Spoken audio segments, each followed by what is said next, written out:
Dr. Smith and Dr. Bruscotter graciously let me take the position after them, a little switch in the original agenda, and now I'm, Ward, you got to be careful what you wish for. But I am going to hit quite a few of the themes that the previous speakers touched on and try to wrap them up in a nice package. It'll probably, I'm not a great rapper, but in any way, you spell that word. But I'm going to talk a little bit about our experience in Wisconsin of natural recolonization, right? It occurred there without direct human intervention, and several lessons were learned along the way. And I chose this maybe provocative title for my talk because it's an important question about whether one can kill animals to conserve those same animals. It can seem paradoxical to many listeners, and therefore I think it needs a good explanation. And what I'm going to try to do is what a scientist does when he or she is looking for a good explanation. I'm going to analyze the prospect systematically, or as systematically as I can. And this talk title is also inspired by a 2005 claim by the U.S. Fish and Wildlife Service in federal court that they needed to issue permits for lethal control to the states of Wisconsin and Michigan in order to help conserve wolves. They needed to issue those lethal control permits perhaps to reduce poaching, perhaps to reduce what they perceived as growing intolerance of wolves. And specifically, they said to help conserve the wolf population. So that's a very interesting idea, a notion, or a hypothesis that I've heard repeated other times by states and by scientists. And the talk today is part of a bigger talk that's a little bit more sweeping, examining many forms of lethal control. And most recently, I've been examining public regulated harvest, but here I attempt to focus a little bit more sharply on the lethal control by the government, government-sponsored forms like we've heard talked about today. So I would argue that there's two main justifications for killing wolves to conserve wolves. And those are shown on, next slide. Those are shown on the left side of this slide, the first being to prevent property damage, right? The argument being that economic costs incurred by certain individuals in the course of conservation is an unfair cost imposed on those people, and that perhaps the solution then is to kill wolves to prevent such property losses. A second really common aspect of this argument is that and it was made explicitly by the Fish and Wildlife Service, is that issuing these kinds of lethal control permits, whether it's to a landowner to shoot wolves on their land after an event has occurred, after depredation has occurred, or sending out government trappers such as USDA Wildlife Services, that kind of action increases tolerance for wolves, increases tolerance for their conservation. And I think we need a variety of different sorts of evidence to assess these two explanations. And I'd like to look at those. So I'm going to start by analyzing even further. And on the left side, for the rest of these slides, we're going to have the arguments of proponents. Yes, we should kill wolves for that purpose. And on the right side, opponents of that idea, that we should not kill wolves for that purpose. And they're somewhat matched in the case of this slide, namely that the top row is about removing culprits, where the proponents would say we're reducing the total number of culprits and therefore affecting future depredations or property losses. And those on the right say, well, no, maybe you're removing a lot of non-culprits. And here I'm using the definition of culprits very specifically in the sense of the culpability for past depredations.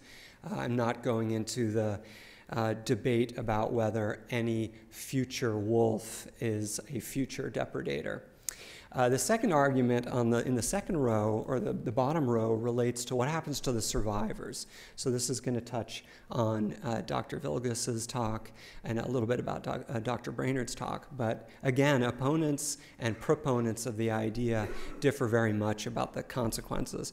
And let me just say, there's nothing going to be ground shaking here. The jury's still out. This is not going to be resolved.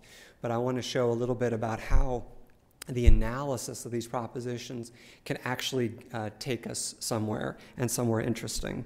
So if I could have the next slide, please. So I want to start with We're off by one slide, sorry. Next slide. And you can click through 4 more here. So I'm going to talk about predictability because the argument about removing culprits or removing non-culprits is an argument about selectivity.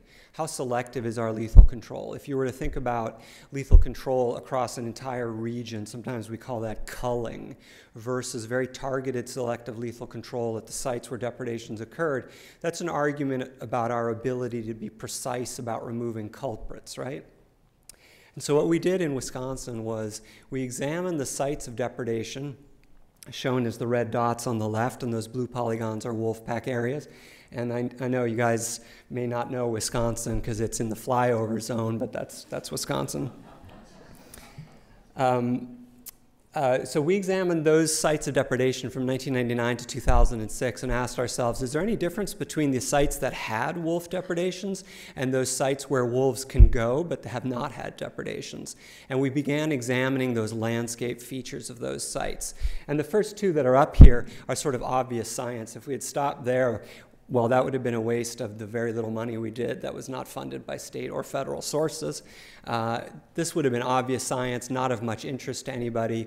Namely, the higher the proportion of pasture, grassland, and hayfields in the landscape, which we think is an index of livestock abundance, the higher your risk of wolf depredation. Okay, so more pasture type land, more livestock, probably more risk. And the second one, similarly common sense. The closer you get to a wolf pack area, the higher your risk. Go ahead, please. The third result was not expected by us or anybody else, and it's a little bit counterintuitive at first, suggesting that the further you go from forest, the higher your risk. And then the next, click it, please. And the next is an interaction between the second and the third, which, like in Dr. Vilgas's talk, there's a curvilinear relationship here, that as you go further from forest, your risk increases, but when you're very far from the nearest wolf pack, your risk declines again.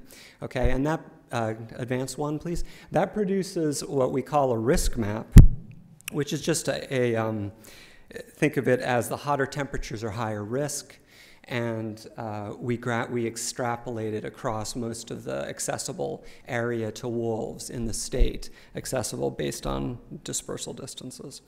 So hotter colors are higher risk, and it's not everywhere that wolves occur. Okay, so we had a nice risk map that fit, it conformed to all the statistical needs of being valid, internally valid, all the things we biologists like to do to test our statistical models, right, and could get it published.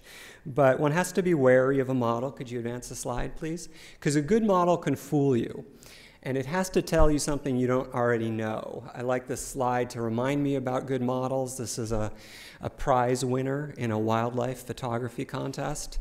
It got first prize, and then people started asking questions like, well, that's a well-fed wolf. Must have just eaten the livestock in that pen, but why is it jumping through that fence when it could just walk through? And who was waiting there with the flash and the camera? Turns out it was a captive wolf. They had to return first prize. All right, so good models need to tell us something we don't already know. So what we did was we tried to validate our model. Remember, it was based on 1999 to 2006 depredation locations. In the interval of publication and some time afterwards, unfortunately, depredations accumulated. And so we had a whole new batch from 2007 to 2012, and we were able to ask how well did they fit our model. And there were several hundred, unfortunately. And greater than 90%, about 91% of those depredations occurred in the sites that we had previously predicted to be higher risk. In particular, sorry, could you advance too? Great, so that's the updated risk map using later data and the prediction rate. And could you advance further? Go ahead. And in particular, we found that 50% of those new sites were occurring in 5% of the area, the red-colored areas, those highest risk sites. And advance.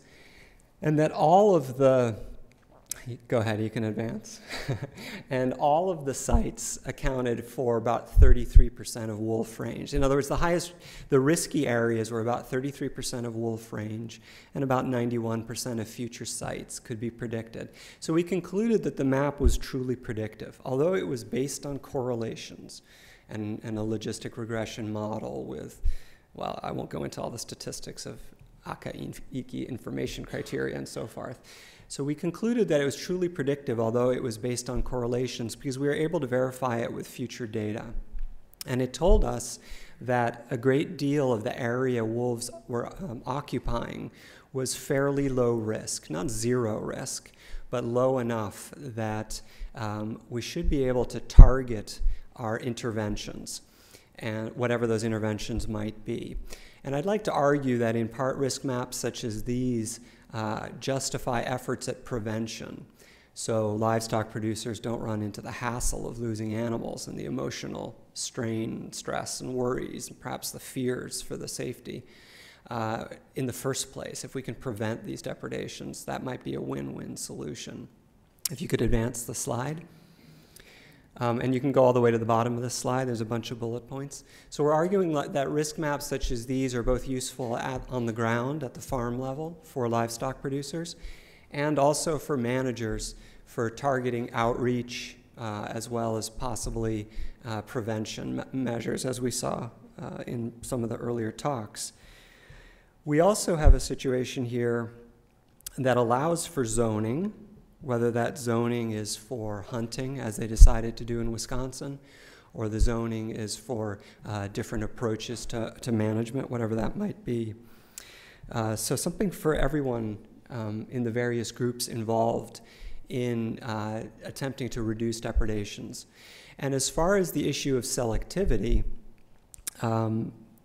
research in Wisconsin that we published in 2002 and again in 2004 with an update shows that a minority of wolf packs are actually involved in depredations. And I was encouraged to see that the similar data have been collected here in Oregon by Mr. Martarella's presentation, showing it's a minority of the packs that are involved in depredations. So a broad-based kind of culling program doesn't seem to be very particularly helpful if the goal is to prevent property damage. Something far more selective might have more potential, especially given the small number of high-risk sites that exist. So when we're thinking about prevention, you can advance to the next slide, please. When we're thinking about prevention, it's useful to look at studies that have examined it, and there's three in particular I want to call attention to. I think these are, in a sense, the most sophisticated, and I'm not actually complimenting myself as my name being up there, because they're not sophisticated enough, but they are the most to date. And the reason I say that is that all three of these are before and after comparisons.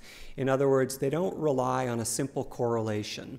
They look, as Dr. Vilgus indicated, they look at the sequence of events, especially following the intervention. And I'll start with the oldest one first.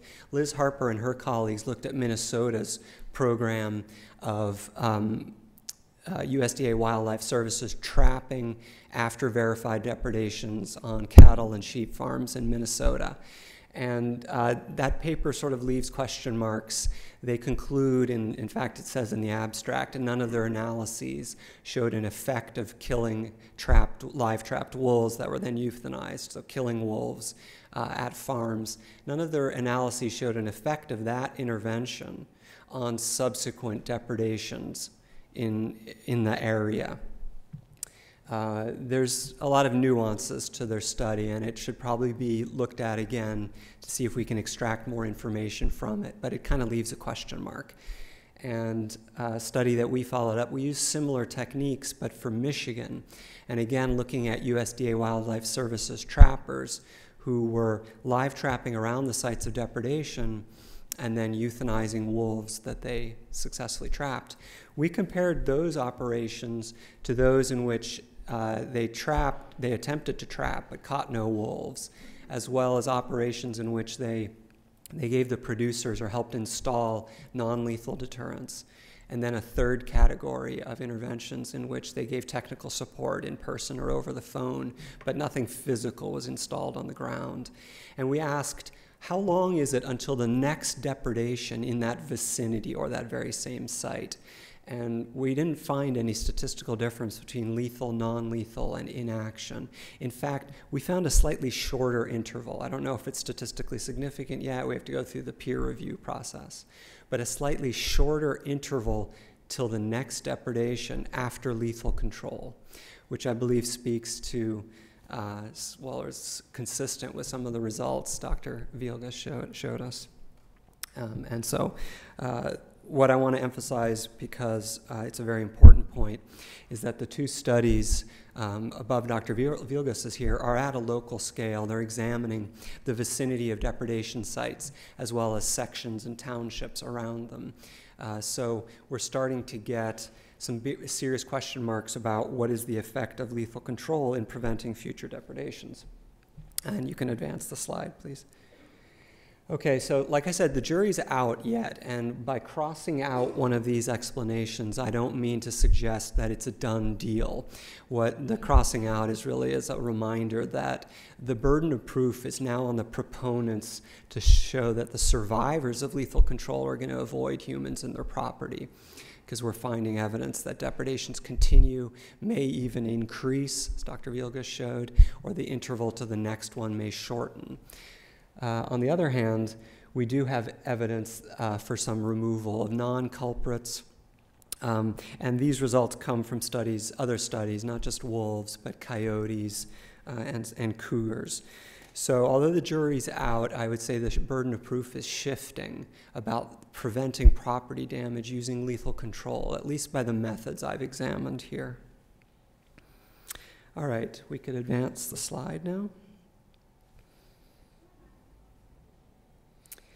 Okay. Other major reasons for using lethal control have to do with people and people's response both to the management agencies and to the prospect of conserving the carnivores, or the wolves in this case.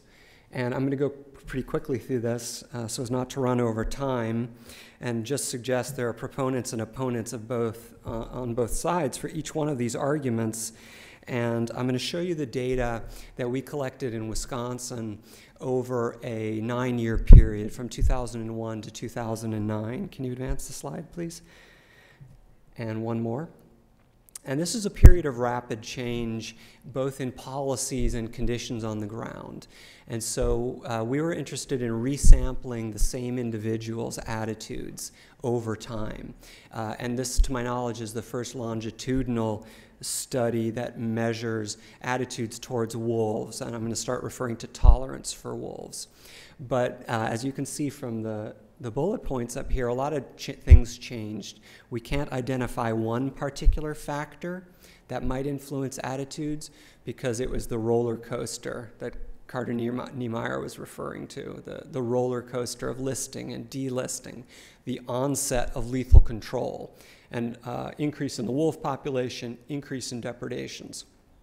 Now, in light of Dr. Vilgas's results showing that perhaps lethal control leads to subsequently higher depredations, I'm wondering if a number of these events are actually linked. But I want to call your attention to the issue that lethal control was implemented starting in 2003, motivated by the states believing they needed to kill wolves in order to raise tolerance for wolves. Next slide, please. So we examined a set of attitudes which we believe are, well, the questions on the left side of this slide we believe reflect, if you agree with these, they reflect negative attitudes. Positive attitudes towards wolves. Advance one, click, please. And we looked at change in the same individuals over time. So the first three columns are those individuals who didn't change their opinion at all. And the right two columns show those individuals who changed. And I've just circled with the red ellipse the biggest and most significant changes. In other words, a decline in positive attitudes, a decline in agreement with the positive statements on the left. Next slide. And then we also asked a series of questions that, if you agree with them, more reflect negative attitudes towards wolves. One click, and the structure of the slide's the same. And one more click, please. And so you see an increase in all of these responses, which reflect negative attitudes. Taken together, we have a picture of a significant decline in tolerance. And when I refer to tolerance here, I'm talking about a composite measure, putting all of these questions together into what's called a multi-item scale variable. And since we're looking at the same individuals at 2 time points, we can track the average change in individuals. And there was a strong, significant decline in this tolerance index between the period 2001 and 2009. And this is a period in which, although there were a lot of changes in policy, in particular lethal control became the official state policy. It became more and more frequent, and close to 125 wolves were killed, I believe, in the period I'm talking about of our survey. All right. You can advance to the next slide, please.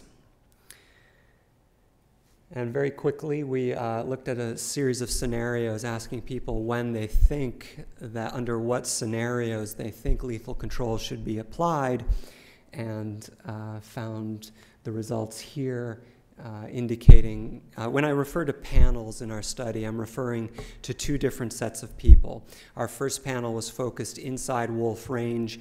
Our second panel was also inside wolf range, but selected randomly from 3 zip codes, whereas the first panel was selected to be people who had had the most experience with wolves. And it's also panels that are dominated by folks who have a familiarity with hunting.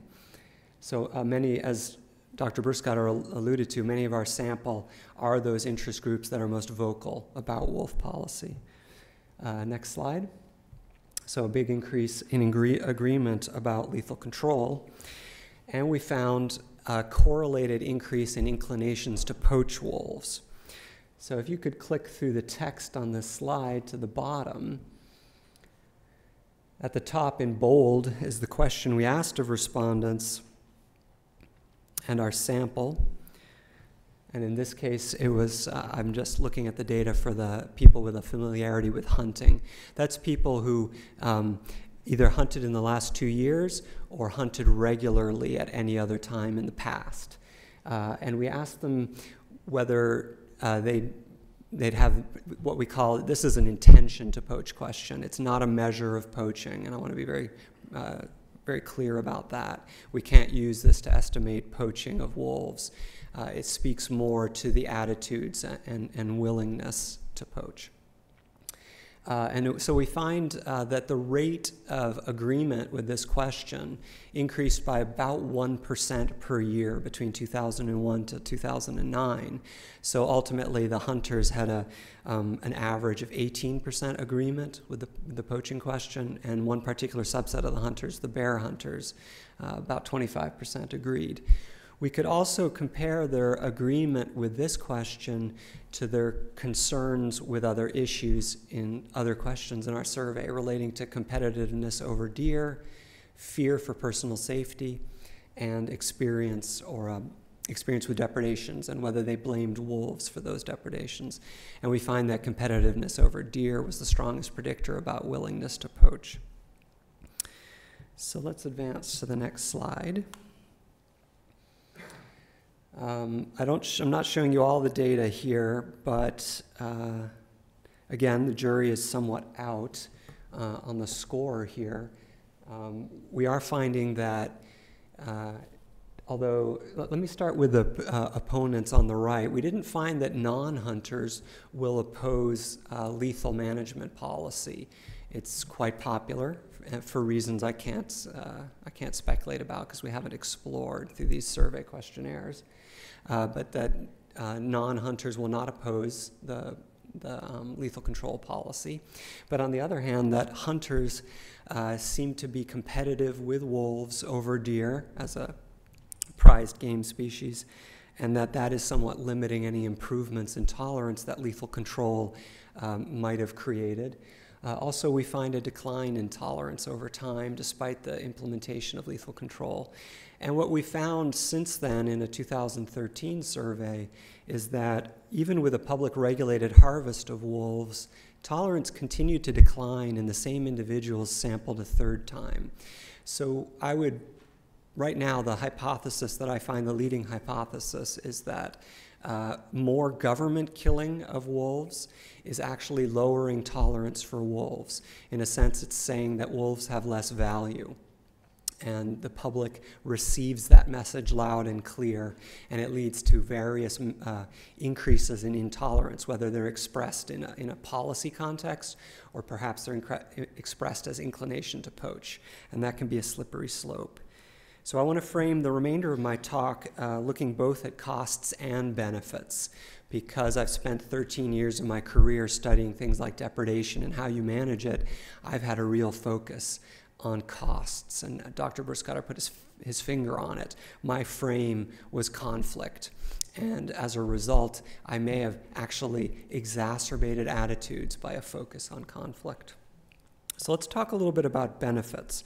And my frame for benefits here is the public trust. And I'm talking about both the ecosystem or ecological benefits of carnivores like wolves, but also the human benefits, all those uses people have, whether they're consumptive uses or non-consumptive uses, aesthetic appreciation, reverence, feeding wildlife, whether they simply like to know that those wildlife exist somewhere.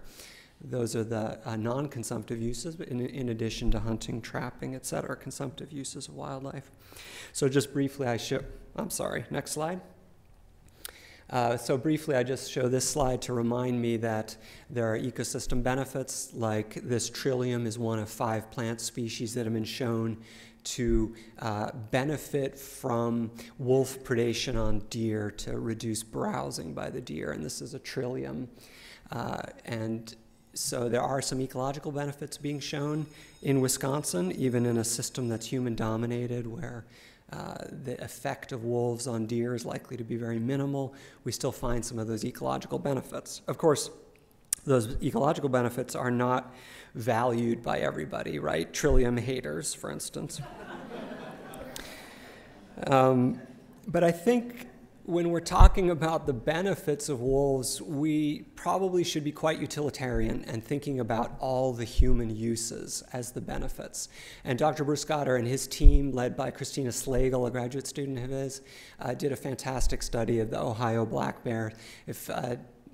And people's acceptance in Ohio of black bears. And if it doesn't come up with some of your questions when we're on the panel, I'll remember to ask him to describe that study, because it's so to the point about how we need to communicate benefits as well as costs, reframe the issue of carnivores if we really want acceptance of them. So next slide. And I want to frame this, the next few minutes of my talk on the Wildlife Trust, which is captured well in this 1986 federal court decision.